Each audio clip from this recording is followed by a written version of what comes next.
继续，咱来看这铁虎的设计呢，是会甲动物的骹骨甲夹断去，甚至甲夹到死，这是引起真大的争议。农业部提醒，即马根据动保法，若是买卖铁虎，上济会罚7万5；若是用这铁虎造成动物重伤也是死亡，这上重是会判2档，还阁会罚20万至200万的罚金。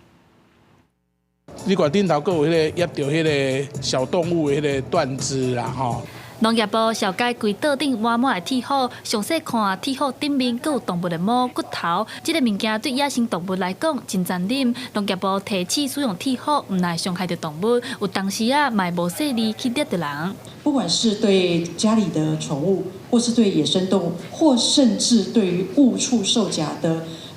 我们人民，受夹对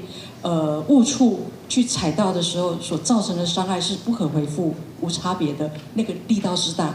根据农业部的统计，伫112年到113年，全国各县市拢总处理超过12000件的铁虎检举甲稽查。不过，因为铁虎拢伫深山林内真好找，致使敢若成功拆除2100件的铁虎。为着要全面禁止使用铁虎，农业部提醒，根据动保法，若是民众买卖也是使用铁虎，上济会互人罚75000块。啊，你使用吼，还是讲咱持有，都会违反咱动保法，会处15000元到75000元的罚款。啊，这个罚金算真重，吼啊，大家唔好以身试法。买卖使用铁虎上悬罚7万块，若是不幸造成动物重伤甚至是死亡，罪搁较重，上重是判2年以下有期徒刑，加上20万至200万的罚金。农业部提醒民众千万唔通偷摸试火，应该斗阵互铁虎行走历史。记者第一选谢桂林特别报道。